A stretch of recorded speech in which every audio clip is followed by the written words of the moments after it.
Sarah's laughter cut through the hum of the corporate party. A sharp, bright sound I hadn't heard from her in weeks. Mr. Roberts' hand rested on her bare back, his thumb tracing a slow circle.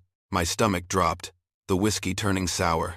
He met my gaze, a flicker of cold amusement in his eyes, then leaned in, whispering something that made Sarah blush, effectively erasing me from the room.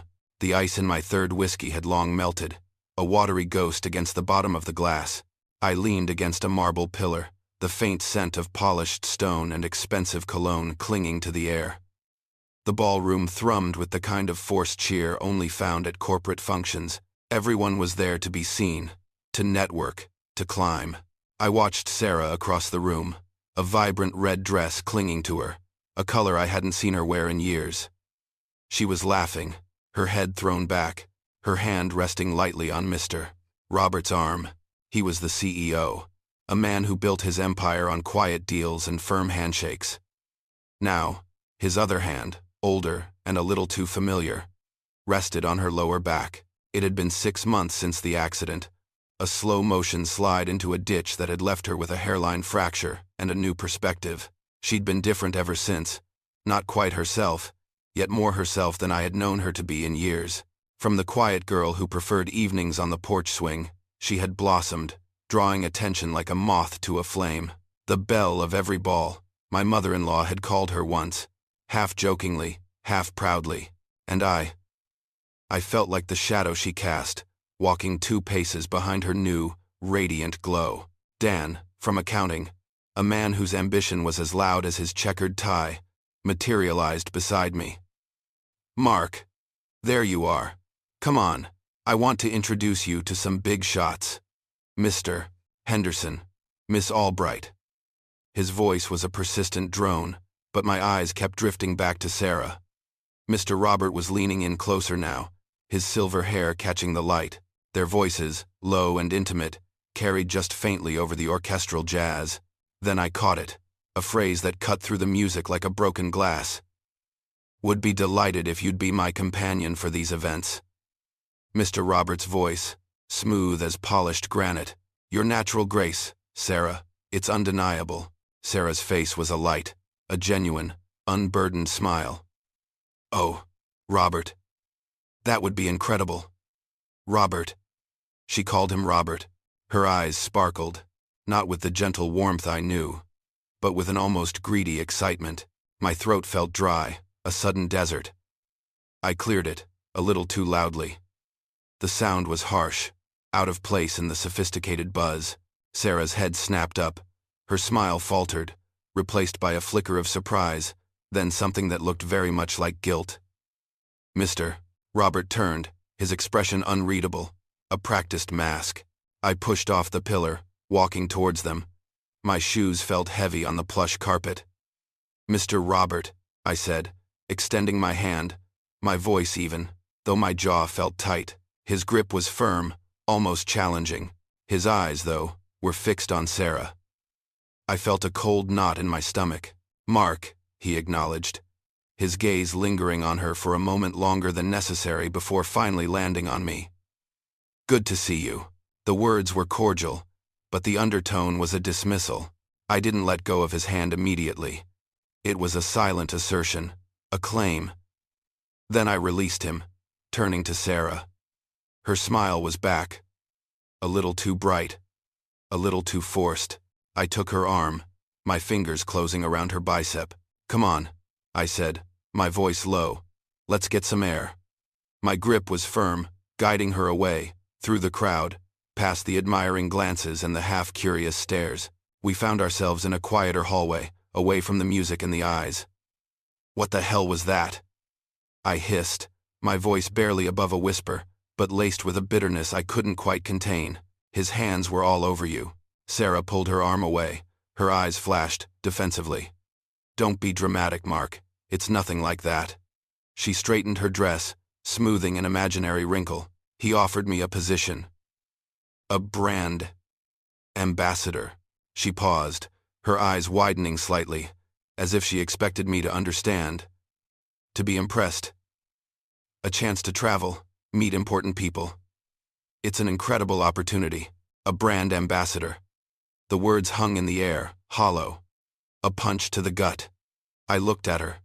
Truly looked at her. Her job. Our life. Everything we had built. It all seemed to shrink, to become insignificant in the face of this incredible opportunity. A brand ambassador, I repeated. The words tasting like ash. Is that what you want? Is that what our life is now? She looked away, picking at a loose thread on her dress. It's a chance to be something more than just your wife, Mark. The words were said softly, but they landed like stones. My shoulders sagged. Weren't you happy being my wife? I asked, the question quiet, almost unheard. But it contained all the years, all the shared moments, all the plans we had made. She met my gaze then, and for a fleeting second, I saw the Sarah I knew, the one who loved our quiet evenings and our simple life. I want to feel important, she admitted, her voice barely a whisper, to be admired. The confession hung between us, a fragile, unspoken truth. I swallowed, the lump in my throat hard and unyielding. We'll talk about this at home, I said, the words a deferral, not a solution. I reached for her hand, my fingers brushing hers. She didn't pull away, but she didn't intertwine her fingers with mine either. We walked back into the party, the music sounding louder now, more insistent. The lights seemed harsher.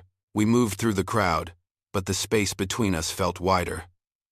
A silent rupture that had begun to split us in two. Weeks bled into months, the silence in our small apartment growing thicker than the Midwestern humidity.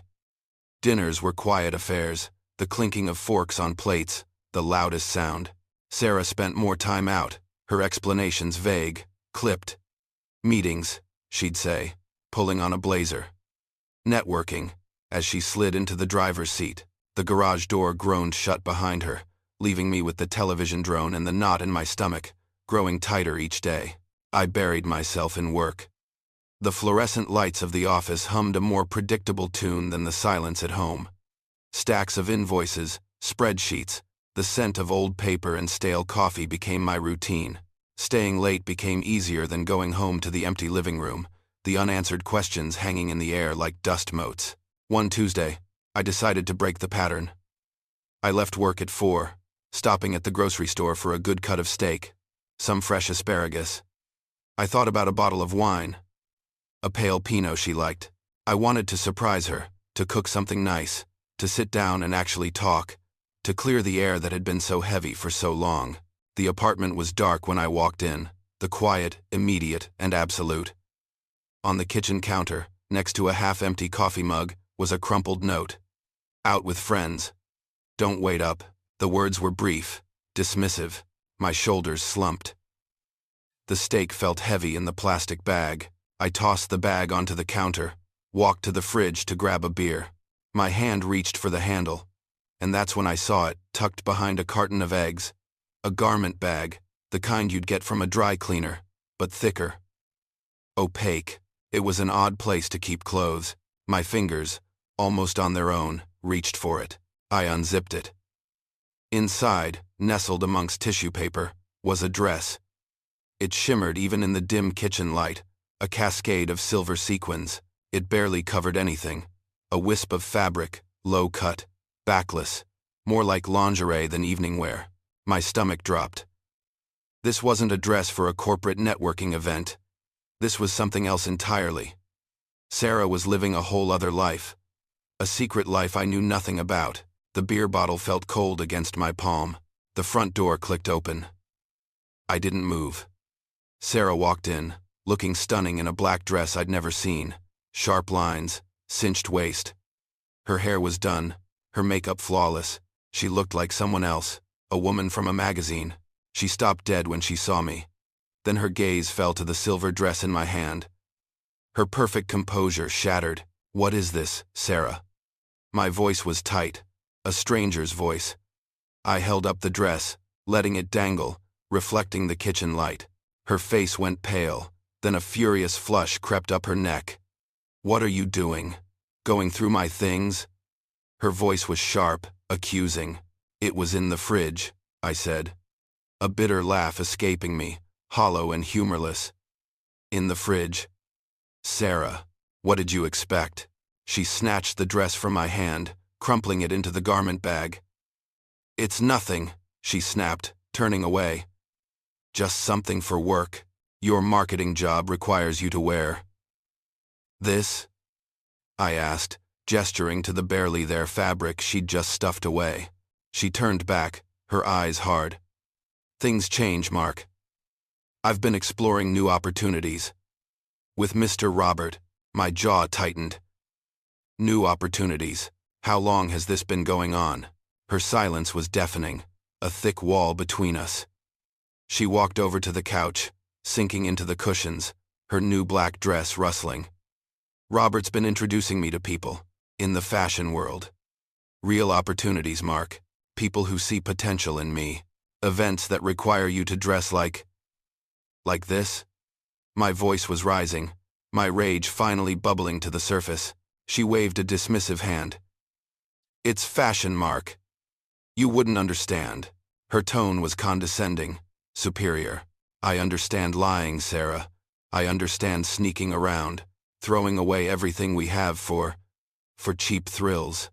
The words were out before I could stop them, raw and stinging.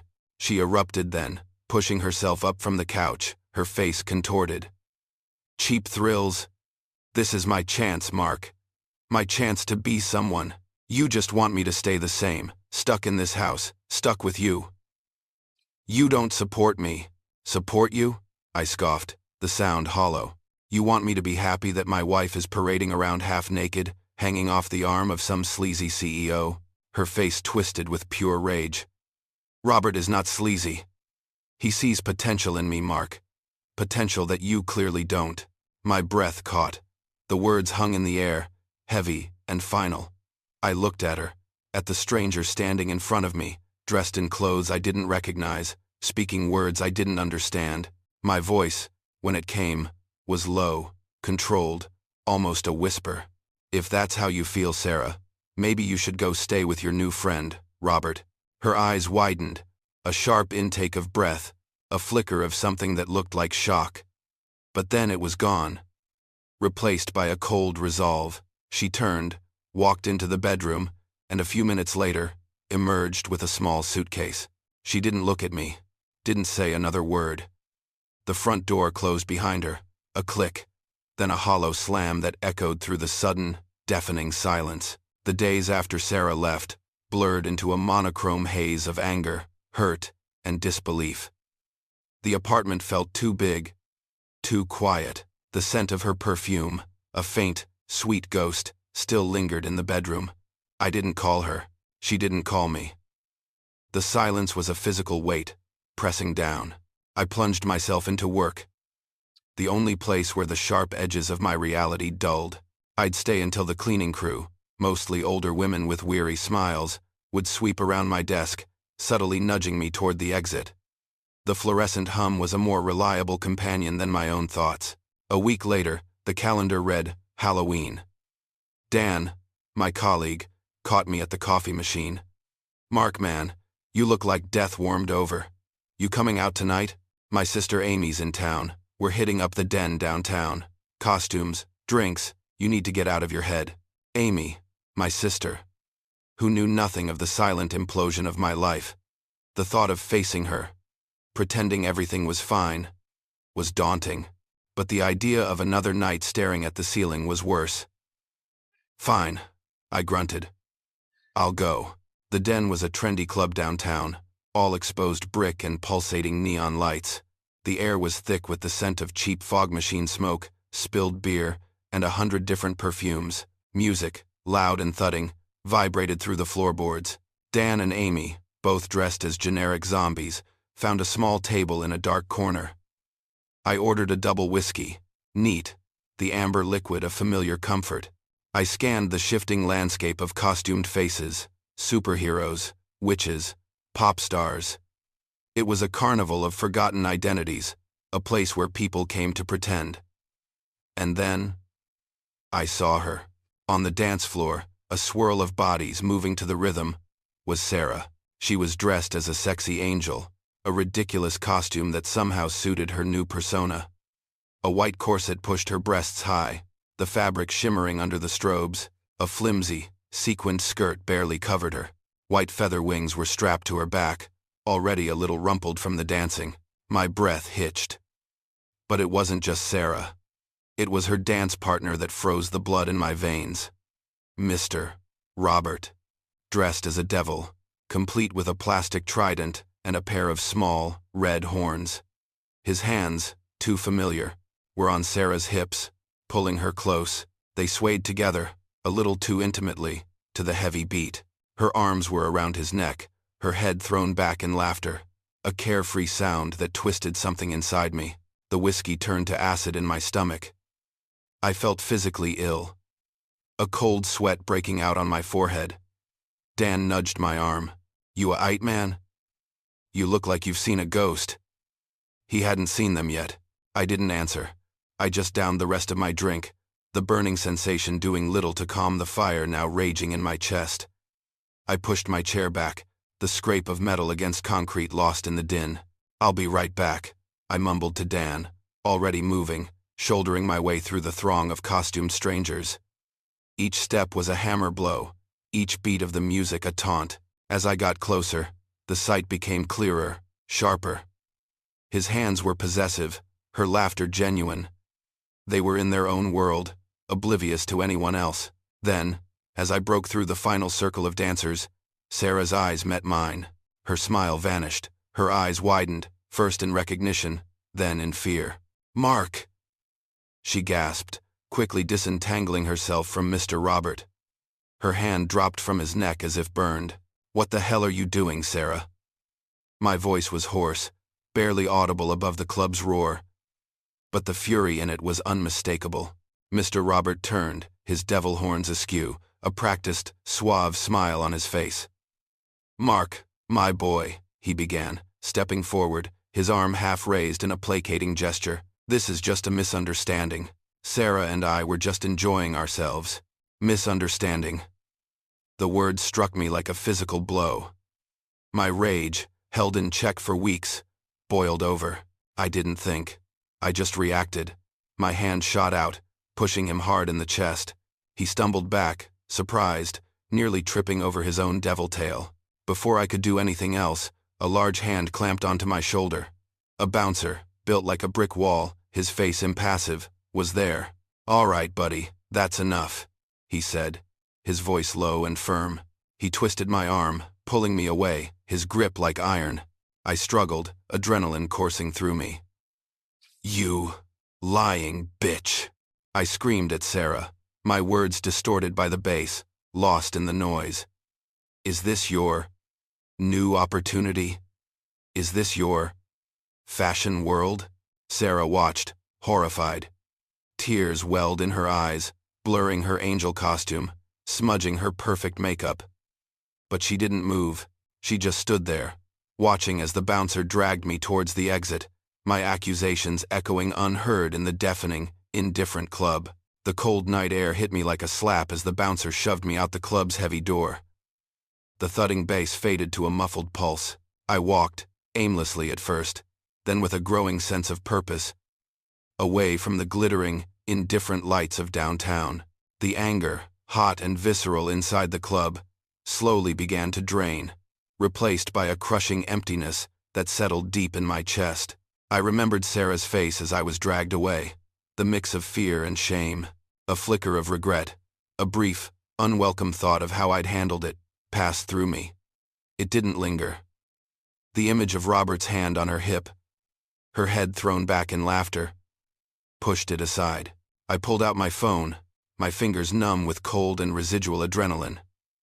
"Amy," I mumbled into the receiver.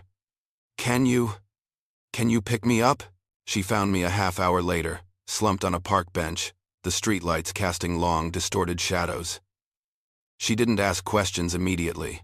She just handed me a hot coffee from a drive-thru, its warmth a small comfort against the chill. Then she listened, patiently, her silent empathy a rare balm. I recounted the scene, the costumes, the laughter, the shove, the bouncer, the words I screamed. My voice was hoarse by the end, my throat raw, "Mark," she said softly, her hand resting on my arm. "I know this hurts. More than anything. But she's gone. Really gone. This time, you need to start thinking about what's next, about healing." Her words were gentle, but firm, like a hand guiding me off a ledge. I returned to an apartment that felt even emptier than before. The silence now amplified the pain, reverberating in every room. The smell of her ghost perfume was still there. A cruel reminder. I sat on the couch, the cold coffee in my hand, staring at the blank television. The next morning, an email landed in my inbox. The sender: Legal Counsel, Robert Holdings Group. The subject line: Formal notice regarding assault and defamation. It was terse, professional. It cited my unprovoked assault on Mr. Robert, my disruptive behavior in a public establishment, and slanderous accusations against both Mr. Robert and his company. It threatened further legal action if I did not cease and desist. The knot in my stomach tightened. The professional consequences, the implications for my job, for my reputation, suddenly became very real. My public outburst hadn't just shattered my pride. It threatened to shatter my career too. At work, I pulled Dan aside, my voice low, my words carefully chosen. He listened, his usually jovial face serious. "Look, Mark, that's heavy. Real heavy. Robert's got deep pockets. You gotta be careful. Best thing for you is to lay low. Focus on your work. This kind of stuff, it can follow you." His advice was practical, a lifeline in the swirling chaos of my thoughts. "I'm worried about you, man. About your job." Days turned into weeks. Each morning was a struggle. Making coffee, tying my shoes, driving to work. Simple tasks now felt monumental. Memories of Sarah, of our life together, played like a cruel loop in my mind. The way she'd hum while doing dishes. The quiet evenings curled up on the couch. Her hand in mine. It all felt so distant, so irrevocably broken. Amy, ever practical, pushed me to see someone. "You can't just keep bottling this up, Mark. It's not healthy." So I found a therapist, a kind woman with soft eyes and a quiet demeanor. In the sterile quiet of her office, I slowly, painfully, began to unpack the profound betrayal, the heartbreak that felt like a physical wound. During one session, I found myself admitting something, a thought that had been festering, growing, like a dark seed. "I want them to feel it," I heard myself say, the words surprising even me. "I want Sarah and Mr. Robert to face consequences, not just for me, but for what they've done. For the way they just threw everything away." The therapist just nodded, making a note. Back home, something shifted. The desire for understanding, for consequence, started to overshadow the raw grief. I opened my laptop, not to look at old photos, but to search. I started with Robert Holdings Group. I found their public reports, then dug deeper, into obscure financial filings, news articles, rumors from business forums. The corporate world was a tangled web, full of whispers and shadows. I started to see cracks in the polished facade, hints of questionable dealings, aggressive takeovers. I began making a mental list. Ways Sarah's fashion world, her new, shimmering life, could be more fragile than it appeared.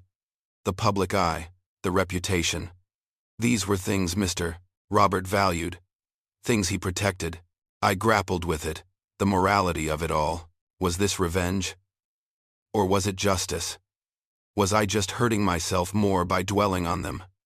Or was there a path to true healing that involved making them understand the ripple effect of their actions? Moving on was one thing, but I realized, with a cold clarity, that I needed more than just to heal. I needed to understand. And perhaps, I needed to make them understand too. I dove deeper into Mr. Robert's company, Sterling Fashion, the name now tasting like ash in my mouth. The internet was a rabbit hole. I found quarterly reports, press releases, articles praising Robert's business acumen, but I also found whispers, buried in financial forums and obscure industry blogs, about Sterling Fashion's aggressive tactics, a past acquisition that had reportedly left a smaller competitor in ruin.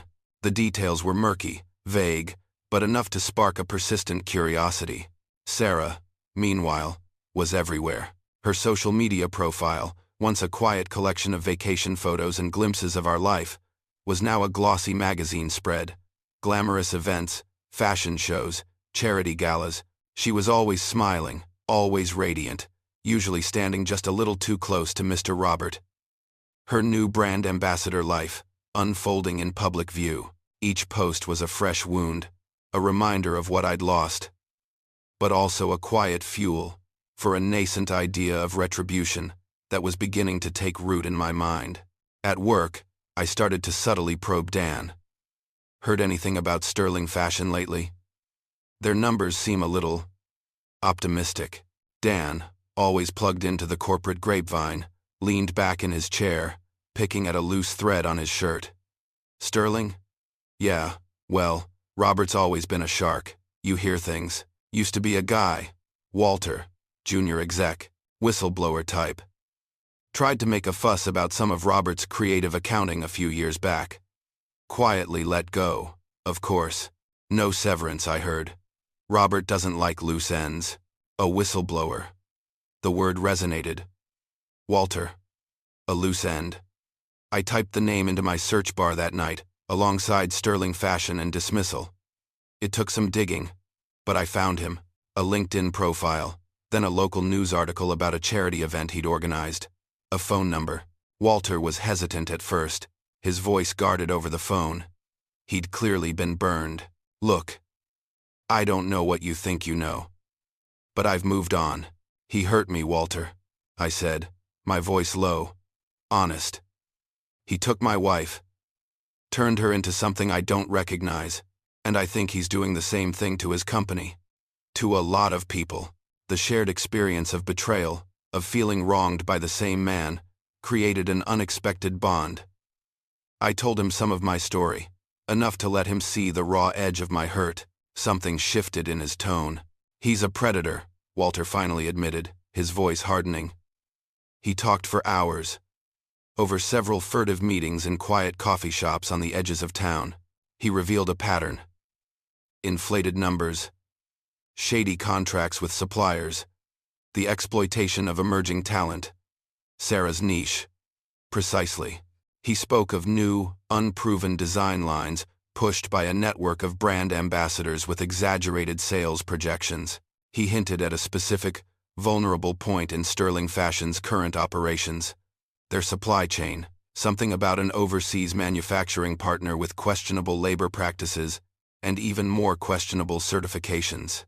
I started to meticulously document everything Walter shared. Dates, names, specific instances. I built a detailed dossier, each page a brick in the wall of my growing resolve.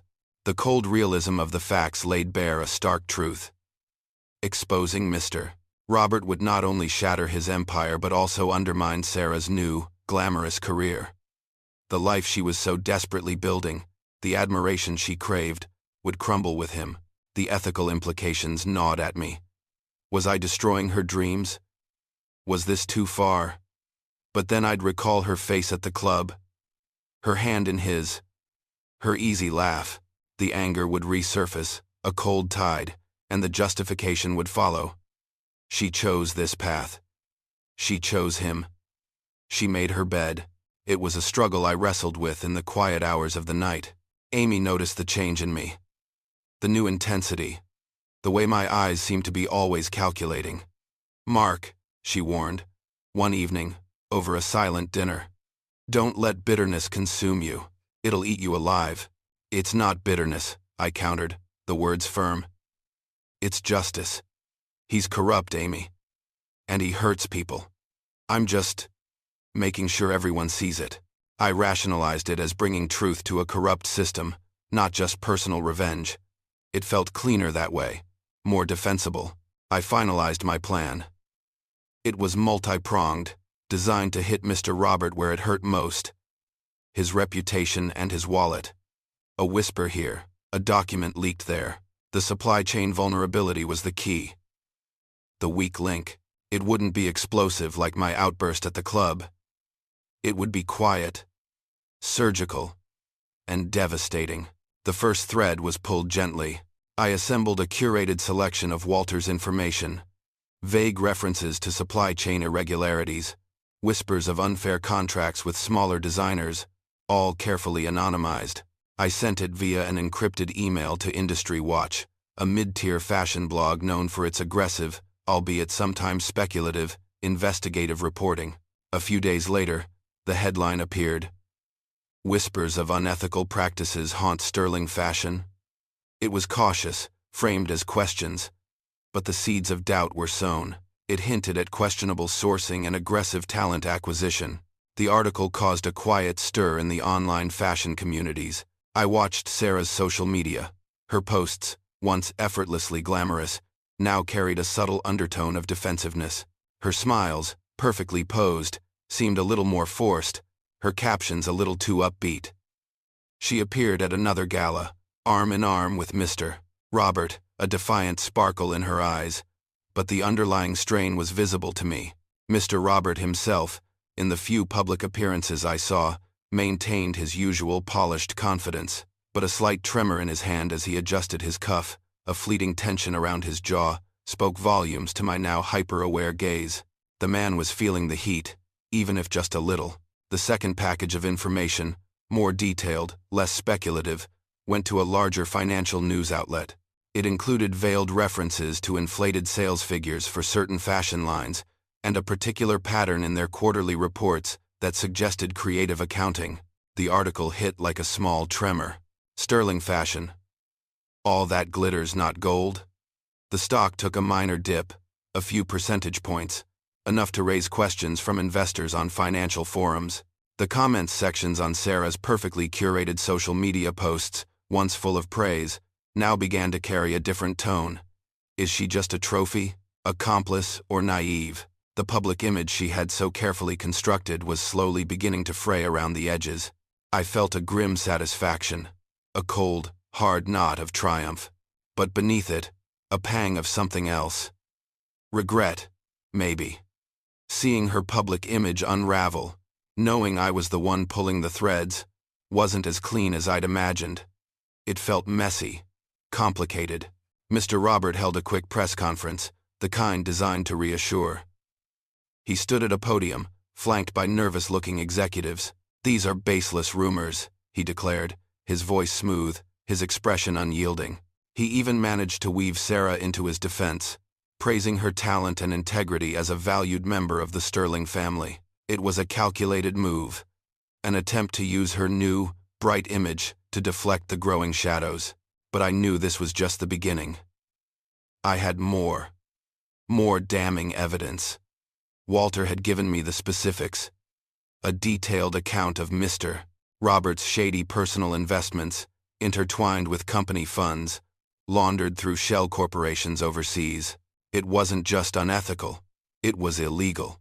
Amy confronted me one evening. She'd seen the articles. "Mark," she said, her voice quiet but firm, "I know you're hurting. But this isn't you. Are you becoming as ruthless as the people you're trying to expose?" Her eyes were full of a genuine concern that cut through my defenses. "He's a predator, Amy," I said, my voice tight. "He uses people. He ruins lives. I'm not doing this for revenge.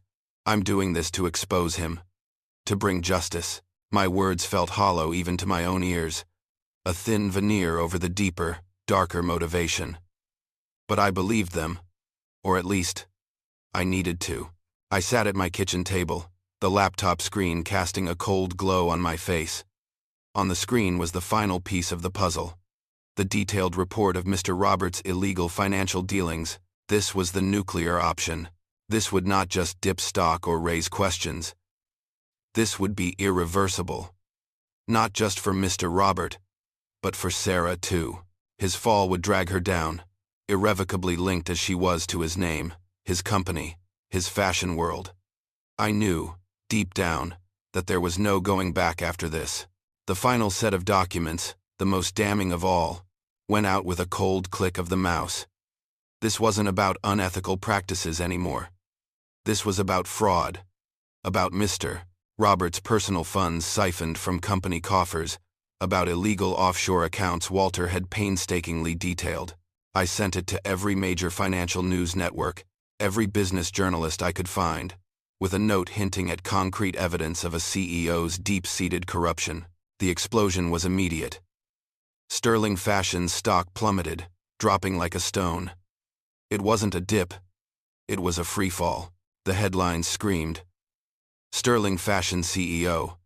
Implicated in massive fraud scheme, Robert Holdings under scrutiny. Luxury brand in crisis. Regulatory bodies, already alerted by the previous leaks, announced an immediate and full-scale investigation into both Sterling Fashion and Mr. Robert himself. Sarah's carefully curated image didn't just fray. It crumbled overnight.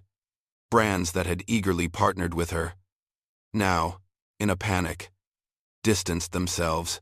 Their press releases, once effusive, became terse statements about values and integrity. Her social media feeds, once a stage for glamour, became a storm of accusations. Fraudster's accomplice, trophy wife, snake in a red dress. I saw a raw, unedited photo of her, caught by a paparazzo, emerging from what looked like a lawyer's office. The expensive clothes hung on her, her face pale, devoid of makeup, her eyes red and swollen. The glamour was gone, replaced by a stark, desperate vulnerability. Mr. Roberts' personal life, once protected by a fortress of wealth and influence, was now dissected by every tabloid. His reputation was in tatters, the public calls for his resignation immediate and deafening. He was no longer the suave CEO. He was a disgraced criminal. Dan called me that afternoon, his voice a mix of shock and grudging admiration. "Mark, did you see this? Robert's getting crucified. Precision job, man. Whoever did this. They knew exactly where to hit him." He paused. "It wouldn't happen to be you, would it?" I remained silent, letting the unspoken question hang in the air. He didn't press. He knew. We both knew. I felt the weight of my actions, a heavy, cold burden. The part of me that wanted revenge was sated, but the collateral damage, Sarah's ruined life, sat uncomfortably in my gut. My phone started to buzz. Sarah. Calls, texts. Desperate, regretful, pleading. I ignored them all. I watched the news, the unraveling of Sterling Fashion, the public humiliation of Mr. Phidias, Robert. The quiet, swift destruction of Sarah's dreams. I felt no triumph, only a hollow ache. A profound sense of exhaustion.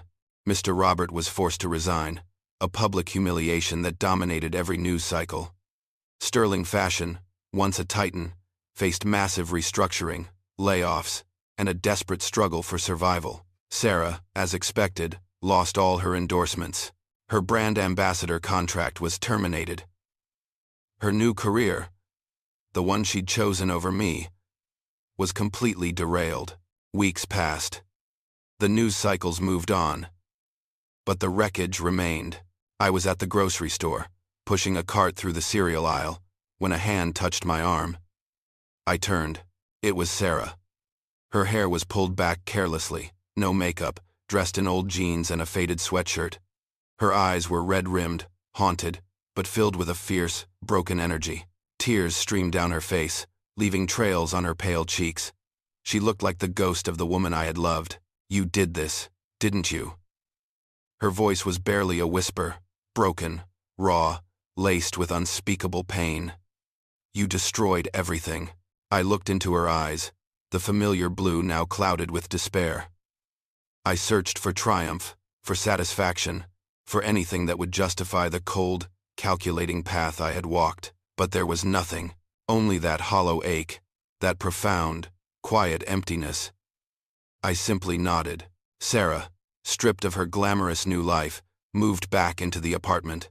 Not my apartment anymore, but the one she'd left behind, the one we had built together, the red dress, the new black outfit, the shimmering angel costume.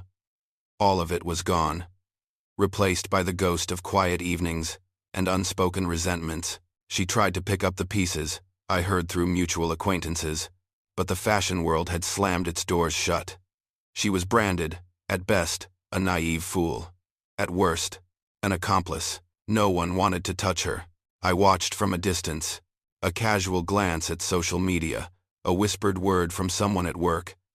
My satisfaction, once so clear-cut, was now tinged with an unexpected, heavy remorse.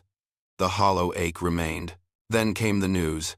Mr. Robert was officially facing criminal charges for fraud. The headlines were relentless. His empire had not just crumbled, it had completely collapsed, leaving behind a trail of ruined careers and defrauded investors. There was a brief, official letter from Walter, sent to my work email. It was short, to the point. Thank you for giving me the courage to finally speak out. Justice. The word sat heavy, cold, in my inbox. Amy came over one evening, unannounced. She poured herself a glass of water, then turned to me, her eyes direct. "Is this what you wanted, Mark?" she asked, her voice soft but unwavering. She gestured around the quiet apartment, the lingering scent of Sarah's absence. "Look at you. Look at your eyes. There's just sadness there." I leaned back, running a hand over my face. The truth, when I finally spoke it, felt like a confession. "No," I admitted, my voice rough. "It hasn't brought me peace, Amy, just a different kind of emptiness." The revenge, the carefully orchestrated downfall, hadn't filled the hole Sarah had left. It had just changed the shape of it. I started volunteering at a local community center, helping with after-school programs for kids. The chaos of small voices, the sticky hands, the simple, immediate needs, offered a different kind of purpose, a small antidote to the bitterness that still simmered within me. It wasn't profound, but it was honest work. Sarah, I learned, had taken a low-wage job at a local pharmacy, stocking shelves. A stark contrast to the sparkling ambition she had chased. Humbled, broken, she moved through her new, diminished life. One gray afternoon, I saw her. I was pulling out of the grocery store parking lot. She was walking alone, a plastic bag of groceries in each hand. Her shoulders slumped. The once vibrant spirit, the girl who had laughed so easily, was dimmed, almost extinguished. A surge of complex emotions hit me. Pity, raw guilt, residual anger that twisted deep in my gut, but also, surprisingly, a flicker of the old affection. The memory of who she used to be, before all this. I drove past, slowing just enough to see, but not enough to be seen. A few months later, she moved out of the apartment, found a smaller, cheaper place further away, in a different part of town. The final thread. The divorce papers arrived quietly, a thick envelope in the mail. No fanfare, no arguments, just legal language and blank lines. I signed them without hesitation. The love story, our love story, was definitively over, destroyed not just by betrayal, but by the heavy hand of revenge that had followed. I acknowledged the high price both of us had paid, not just for the affair, but for the bitterness that had consumed me, turning me into something I hadn't recognized. The cost was immense, the scars permanent. Months turned into a year. The rhythm of my life settled, a quiet, steady hum. Work remained a constant, but the late nights at the office dwindled. The community center became a regular fixture, the boisterous energy of the kids a welcome contrast to the quiet of my apartment. There was a quiet satisfaction in the routine, in the small acts of helping, a different kind of purpose than the one that had driven me for so long. Whispers about Sarah occasionally reached me, carried by the low hum of shared acquaintances. She was working, they said, keeping to herself, rebuilding, in her own quiet way, far from the flashing lights and the judgments of the fashion world. The glamour was gone, replaced by a resilience I hadn't seen in her for years. Mr. Roberts' fate was far more public. The news channels, no longer interested in speculation, reported his conviction. Sentenced to prison for fraud, his public fall from grace became a cautionary tale. A stark reminder that even the highest towers could crumble. Justice, of a sort, had been served. I reflected on my own journey. The raw pain, the searing anger, the calculated precision of my revenge. It had consumed me, shaped me, turned me into something cold and analytical, and in the end, it had brought me a cold comfort. A hollow victory that left a persistent ache rather than the peace I had expected. I started dating again, cautiously, testing the waters. There was a new awareness of trust, of vulnerability, of the exquisite fragility of relationships. The women I met were kind, different. The conversations were simpler, less burdened. I spoke of my past, carefully, honestly, about a marriage that had ended badly, about lessons learned. Amy, always perceptive, saw the change. "I'm proud of the man you're becoming, Mark," she told me one evening, her hand squeezing my arm. Beyond all that bitterness, her words resonated, a quiet affirmation that I was, perhaps, finally finding my way back to myself. I realized then that while I couldn't undo the past, the choices made, the damage done, I could choose how I lived the present and the future. I processed the moral implications of my actions. Mr. Robert had deserved consequences, yes, but my own relentless pursuit of justice had carried its own darkness, left its own scars. It was a truth I had to live with. One Saturday morning, I was at the local farmer's market, picking up fresh produce. The air was crisp, filled with the scent of damp earth and ripening fruit. I was reaching for a bushel of apples when I saw her. Sarah. She was standing at a flower stall, examining a pot of sunflowers. She looked tired. Her shoulders still carried a slight slump. But there was a quiet dignity about her, a strength that had replaced the forced glamour. Our eyes met across the vibrant colors of the stall. There was no anger, no accusation, no bitterness in her gaze, or in mine, just a shared acknowledgement of a past that had irrevocably shaped us both, of a journey we had taken, separately and together, through joy and sorrow, through betrayal and revenge. A silent nod passed between us, a recognition of what was lost, irretrievably gone, and what, perhaps, had been learned, etched into our souls. I felt a sense of quiet release, a final letting go of the rage and the hurt that had simmered for so long. I bought my apples and walked away. I wasn't healed completely, some wounds never fully close. But I walked with a clear understanding that new life can still grow from scarred earth. The familiar, enduring Midwest landscape, stretching out under the vast, unchanging sky, reminded me that seasons change, and even after the harshest winters, spring always finds a way. The years passed, leaving behind a landscape subtly reshaped by time and consequence. I continued my work, the quiet satisfaction of everyday purpose settling into the hollow spaces where anger once resided. Sarah, too, moved forward, rebuilding her life away from the spotlight, her ambition tempered by hard-won lessons. Mr. Robert, a cautionary tale, served his time, a stark reminder of unchecked greed.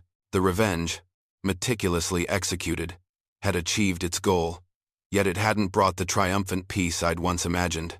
Instead, it left a quiet understanding that while justice might be served, the cost of its pursuit could be measured in the erosion of one's own soul. The path to healing, I learned, wasn't found in retribution, but in the slow, difficult work of letting go and planting new seeds of hope. The Midwest, with its enduring seasons, taught me that even after the harshest winters, spring always finds a way.